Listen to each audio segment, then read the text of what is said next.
It is a pleasure to be here and to have a chance to contribute to this event.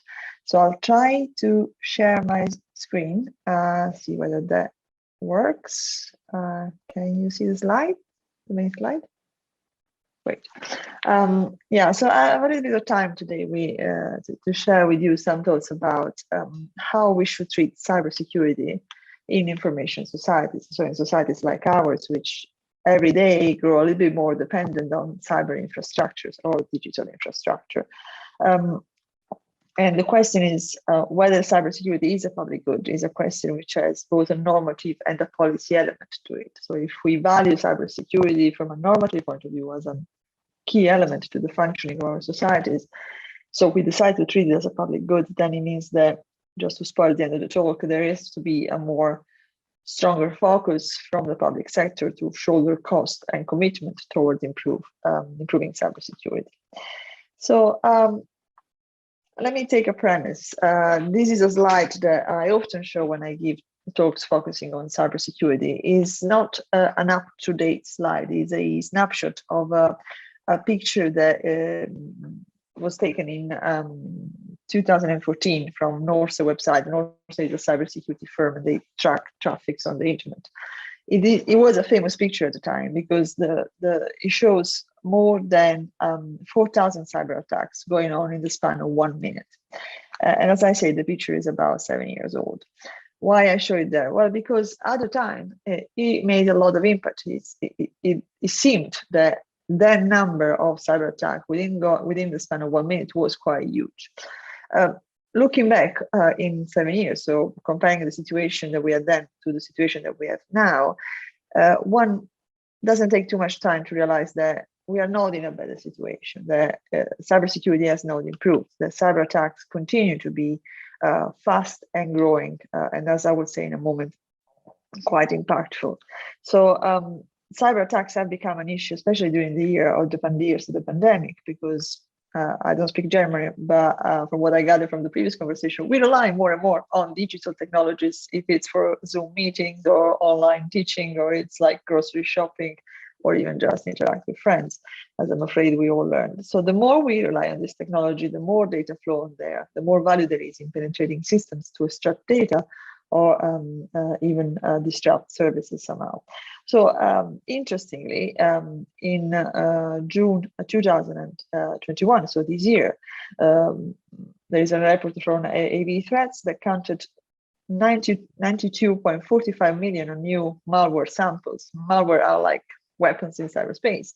And interestingly, half of the year 2021, the number was already higher than the correspective half year the previous year, because the overall number for the 2020, was 137.7 million. So in perspective, much lower than what this year is going to be. But this is a kind of a consolidated trend.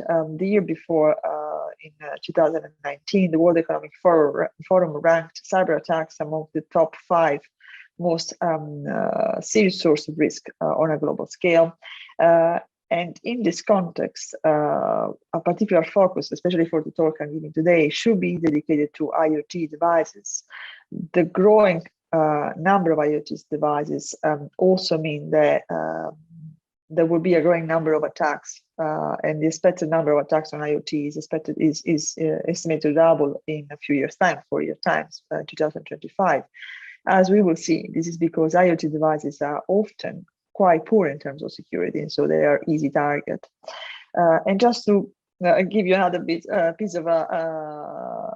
shall we say, depressive information, if we look back, consolidating the trend of cyber attack escalating, we saw already in 2018 that some cyber attacks were compromising 4.5 billion records, and this number was already growing twice with respect to the records compromised in the year before.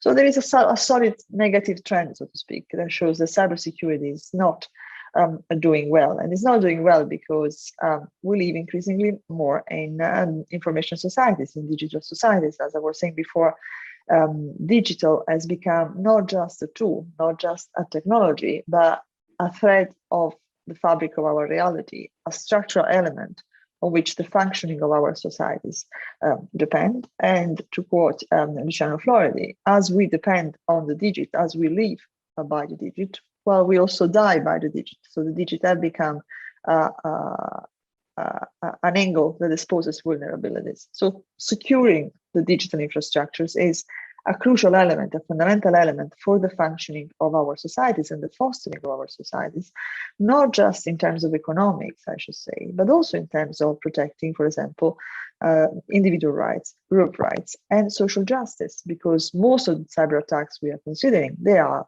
data breaches, which means third parties not authorized accessing individual data, accessing records about our health, our habits, our identity. And as we will see in a moment, if IoT devices, for example, or digital devices might get cheaper and become cheaper by saving from the provider side the cost of security, this means that the chunk of the population or societies that cannot afford more expensive technologies, which might become equal to more secure technology, might be more exposed than other parts of our societies. So security becomes an element which has to do with protecting economy, protecting assets, but also protecting rights and opportunities.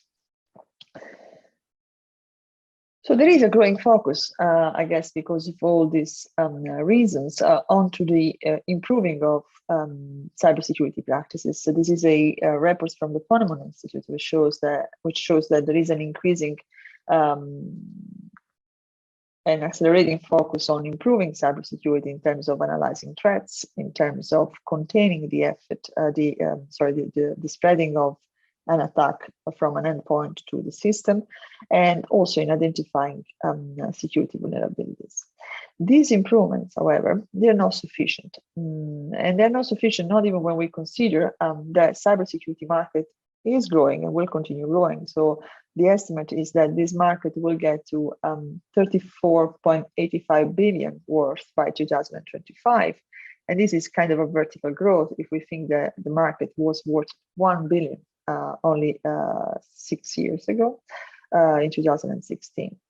Why is this growth not sufficient, I argue, to stop or to mitigate the risks of cybersecurity alone?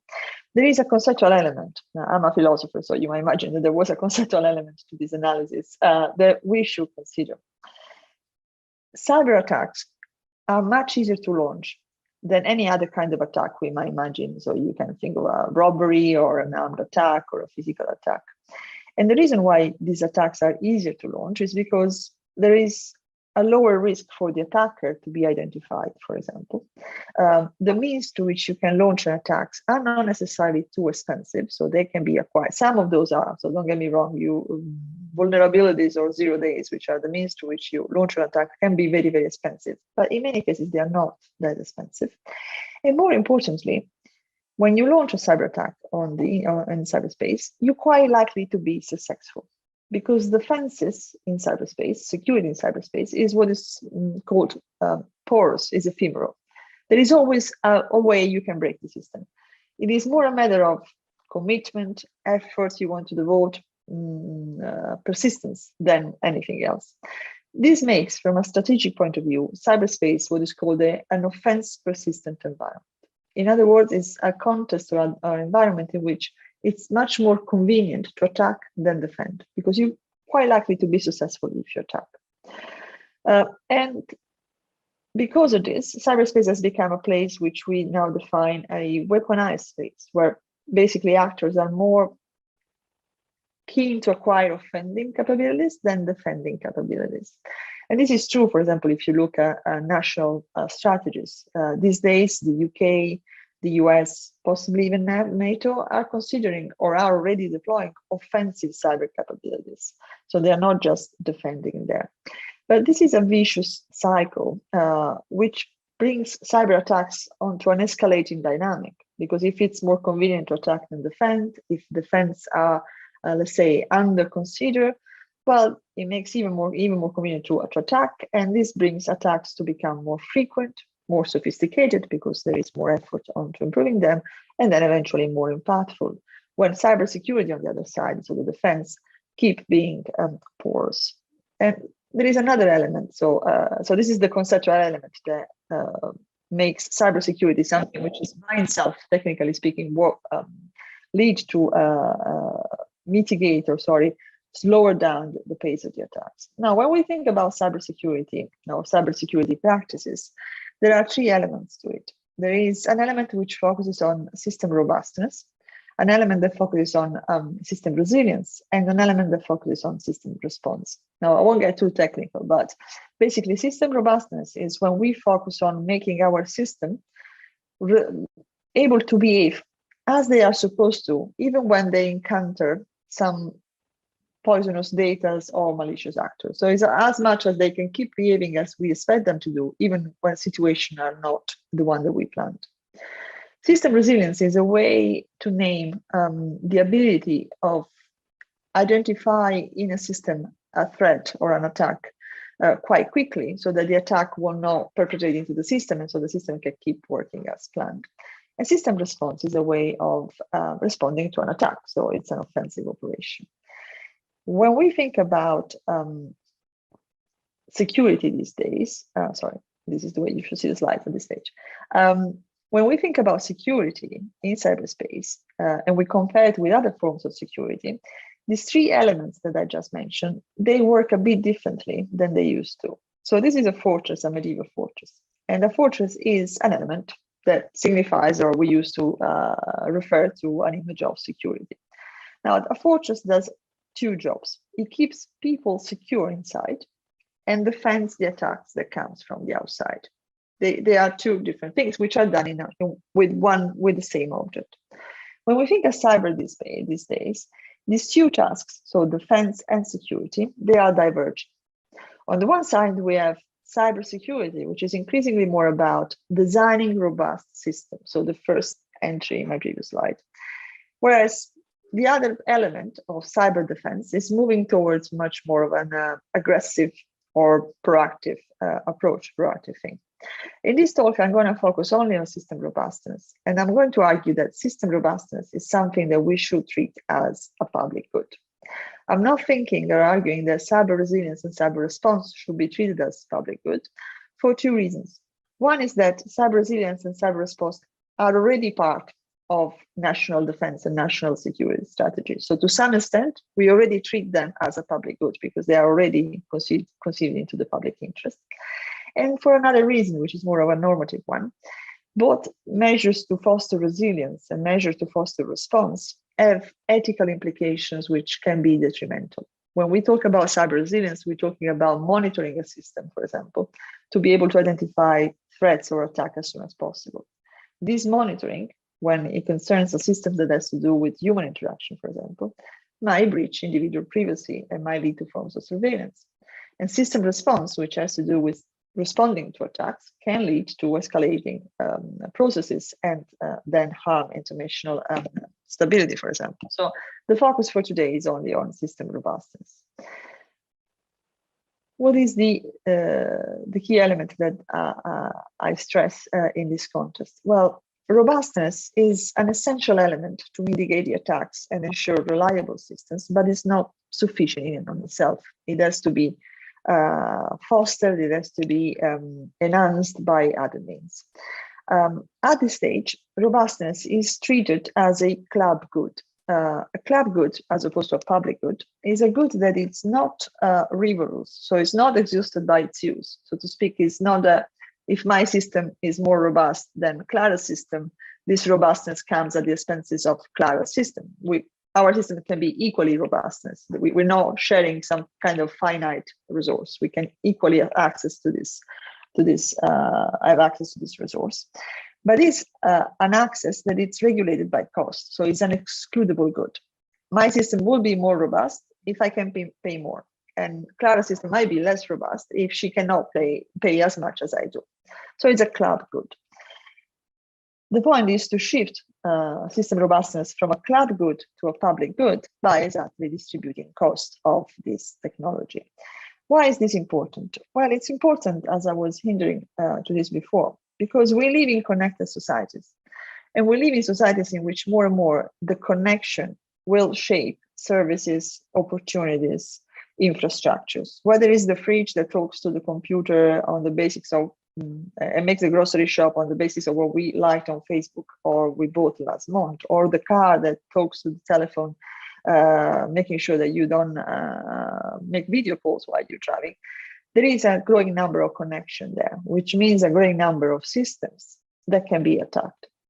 Now, in this context, a club good is, or rather considering system robustness as a club good is very, very much problematic, because it means two things. It means that better and more robust system will be accessed by those who can pay more.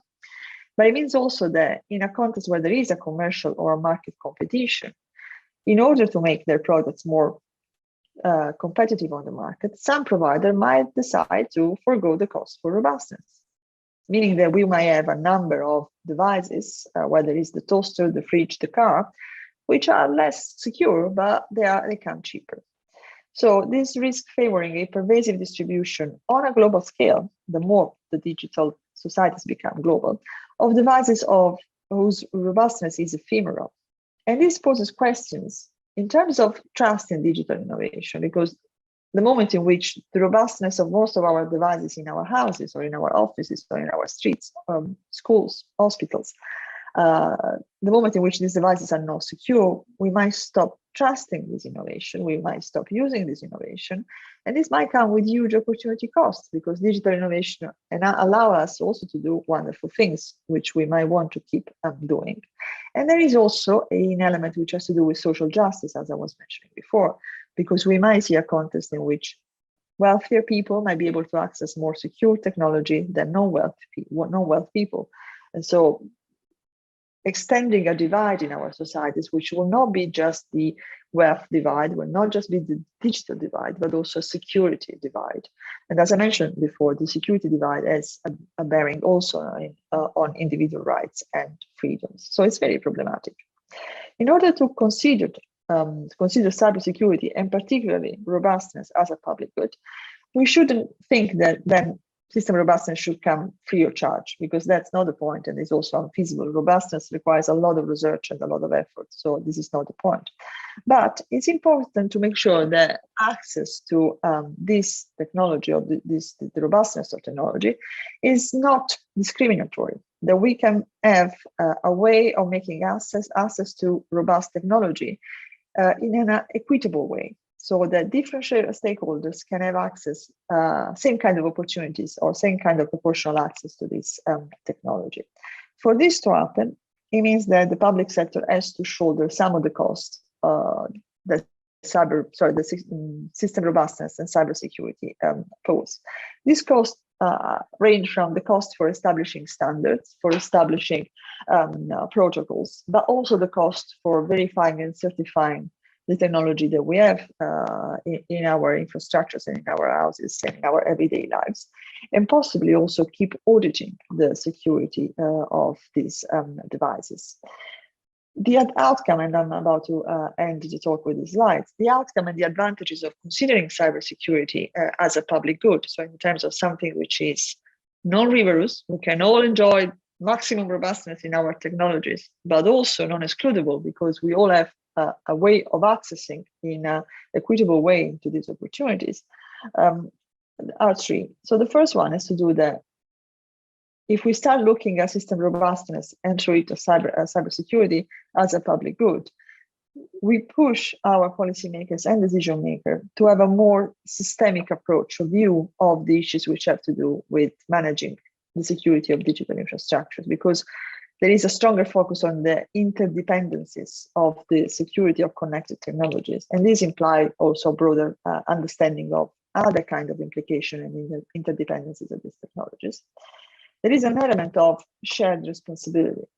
We already have public goods, which are like, I don't know, traffic lights, defense systems, defense technology, just to remain in the similar domain. In this context, we see a stronger collaboration between private and public sector, because public goods are still provided by the private sector. So there is a push for these two actors or stakeholders to work closely together. And there is also stronger responsibility, which we should consider for individuals, for example, with respect to their cyber hygiene and the way they can maintain security of their infrastructures, the usual old example of having the password set on 123 as bad case of cyber-hygiene. And finally, it will push on something which is key, and we have all learned that when this does not happen, it's very problematic for our societies. So the ability of collaborating and sharing information about vulnerability of systems which are in a similar or in the same supply chain. We might all remember WannaCry and the cyber attack, so an implication of that cyber attack a few years ago. And we might remember that WannaCry leveraged a vulnerability about which the NSA knew but did not share with its allied countries, eventually favoring the spreading of such a problematic attack. If we treat cybersecurity as a public good, so as something on which we all have a stake, something which is of interest for everybody and fundamental for the functioning of our societies, then there is one more pressure on relevant stakeholders to share relevant information, to make security, to improve the security and the robustness of our systems. And with this point, I'll stop. Thank you.